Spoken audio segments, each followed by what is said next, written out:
धर्मावतारे लोग भेटा गए। जिस आदमी ने इस देश में एक नई दिशा दे दी, यह दिशा तो हमको नहीं कहीं पढ़ने को मिला कि कंस और रावण की भी नीति में थी। ये पहली बार मोदी की दिशा है कि आपदा को अवसर बना लो। किसी महापुरुष ने आज तक पौराणिक कथा से लेकर इतिहास के किसी पुरुष ने नहीं कहा कि मुसीबत के वक्त किसी को साथ लो। ये पहली बार है जिन्होंने कहा आपदा को अवसर बना लो। जब हमारा आया था ये कोरोना, याद है डायलॉग की नहीं याद है? ये उन्हीं का पैदा किया हुआ डायलॉग है। ये डिक्शनरी में पहली बार उन्होंने लिखा, आपदा को अवसर बना लो। बाहर अवसर बना दिए सब। गांव में झोला छाप डॉक्टर, वो तो पैरासीटामॉल अकीलोए का काढ़ा पिया करके सवेरे से सांझ ले 100 में 80 आदमी के बचा ले लो। सो आज जिन चढ़ गए ना अस्पताल में, आपदा को अवसर बना दिए सब।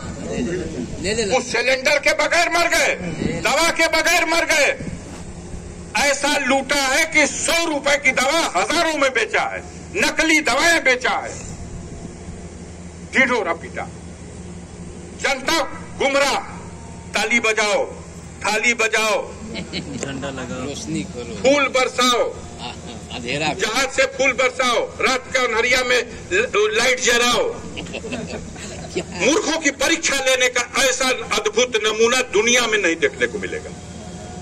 अब धीरे धीरे हमने देखा, दिल्ली में कई हमारे पढ़े लिखे मित्रों से जब बात हुई तो कहने लगे लोग कि भैया आज से पहले तो व्यवस्था ये थी, बैठे थी।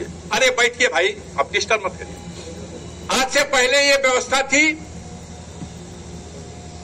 कि नेतृत्व दिशा दे देता था और उस दिशा के ऊपर व्यवस्था चलती थी। जब आप ही वहां से कहेंगे कि आपदा को अवसर बना लो, तो ये आपदा को अवसर तो हर थाना पे बना लिए सब। तू गांव समाज धैले बड़ा तो तू पोखरी धैले बड़ा तो तू गढ़ही धैले बड़ा। केहू बता दे जो कौनो गांव में नापी ना हो तो कोखे। राहत इंदौरी का आपने वो जो शेर पढ़ा, वो अपनी जगह अलग है, अकाट्य है। लेकिन राहत इंदौरी का दो तीन पंक्ति मैं पढ़ दूं जो आज के प्रसंग से देखिए, आज के दृश्य में वही है, वही दृश्य दिखाई दे रहा। वो बड़ा भारी शायर नहीं था, फकीर था, दुनिया से चला गया, बड़ी अच्छा। उसने कहा था कि लगेगी आग तो आएंगे घर कई जद में। आग अगर लग जाई तो खाली मकसूदन पाने का घरवा ना जली, पूरा जलालाबाद जल जाई। लगेगी आग तो आएंगे घर कई जद में, यहां पे सिर्फ हमारा मकान थोड़ी है। उसने आगे चल के कहा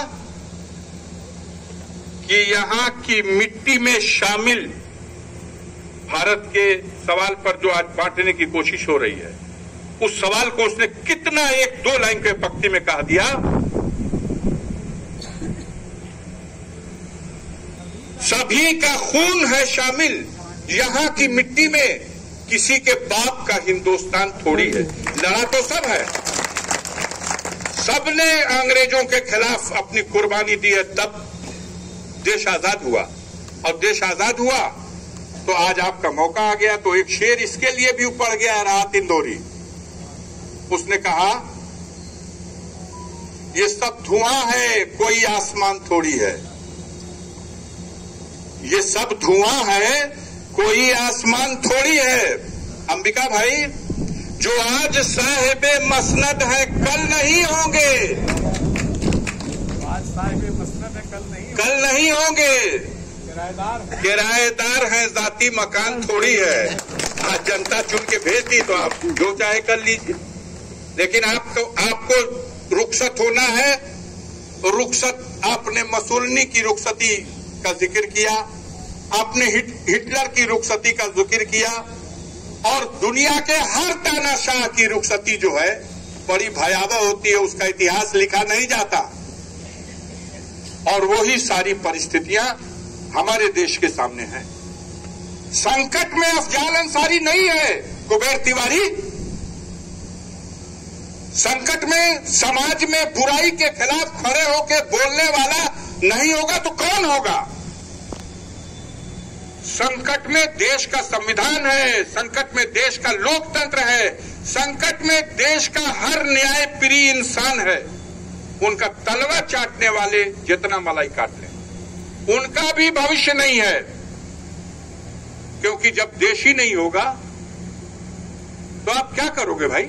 आज आप देश को कहां पहुंचा दिए? आपने सौगंध ली थी कि सौगंध राम की खाते हैं, हम देश नहीं बिकने देंगे, और 4 किलोमीटर से लगा करके 65 किलोमीटर लंबाई में हेल के गांव बसा दिया। आप कहते हैं कोई न घुसा है न आके गया है, हमारा सब कुछ ठीक है। अब तो डाणा उलाट के केहू 4 लट्ठा जोट ले, तू कह के ना हमारा डणवा उहे बा, तब तक तू सिलेंडर करके दे देना ना भैया। आज देश की सीमाएं संकट में है, आज देश के साथ धोखा हो रहा है। तुमने कहा था न खाएंगे न खाने देंगे और देश न बिकने देंगे। आप बताओ रेल बिक गई कि नहीं? इनमें कितने आदमी जानते हैं कि प्रयागराज स्टेशन बिक गया? जानते हैं कि नहीं जानते हैं? इलाहाबाद में प्रयागराज बिक गया, कानपुर का सेंट्रल स्टेशन बिक गया, लखनऊ राजधानी का स्टेशन बिक गया, राजधानी लखनऊ का एयरपोर्ट बिक गया, गुवाहाटी राजधानी है आसाम की, उसका एयरपोर्ट बिक गया। बेचे जा रहे हैं। किसने बनाया ये एयरपोर्ट? ये रेलवे स्टेशन आपकी सरकार में तो नहीं बना था। बनाया क्या आपने? आपने ओएनजीसी के वो हालत कर दी कि तनख्वाह नहीं बच रही, उनकी बच रही। आप एलआईसी का शेयर बेच रहे हो, आप रोड बेच दिया, ये सड़कें बिक गई, ये सड़कें पूंजीपतियों ने खरीद ली, टैक्स वो वसूल रहे हैं। कौन सी चीज आपकी है?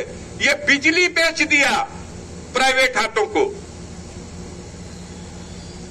पहली सरकार है जिसके खोपड़ी का कोई जवाब नहीं, जिसने कहा 4 साल हो गया चापाकल अब नहीं गाड़ेंगे पूरे हिंदुस्तान में। का कर बजा भैया?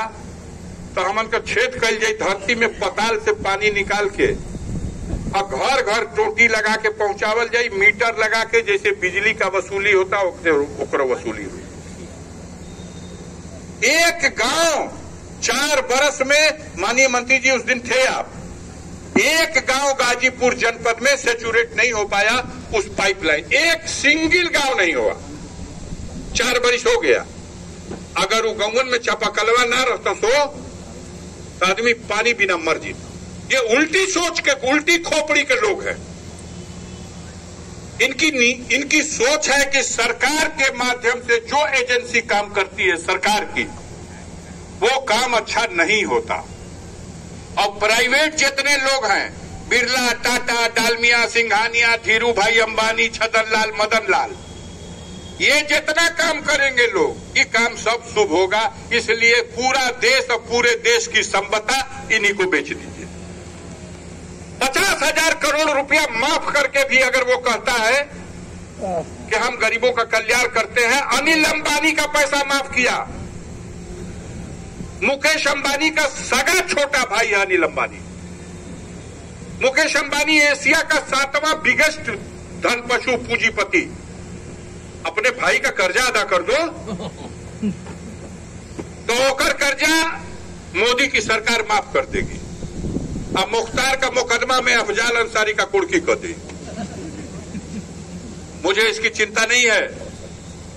हमारी कुंडली में संघर्ष लिखा है।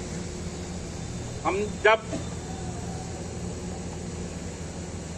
अपने नौजवानी में जब शिक्षा ग्रहण कर रहे थे, उसी समय एक मिजाज बन गया, एक रास्ता चुन लिया गया। वो रास्ता है समाज के कमजोर लोगों को सहारा देना है और समाज में दबंगई करने वालों को लगाम लगाना है। अब इस रास्ते पे बुराई के खिलाफ तो खड़ा होना पड़ेगा। इस रास्ते पर जब बुराई के खिलाफ आप खड़े होंगे तो दबंगों का मुकाबला करना पड़ेगा। और जब दबंगों की ही सरकार बन जाएगी तो आपके साथ तो ये व्यवहार होगा।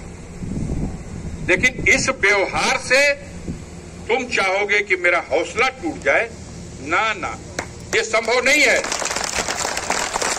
तुमने सब कुछ किया तो गाजीपुर में 0 हो गए। अब जो कुछ हमको बुलाया गया था, देश में 3 संस्था स्पेशल हुई है। अब इसको मतलब चलिए कोई और नाम नहीं देंगे, लेकिन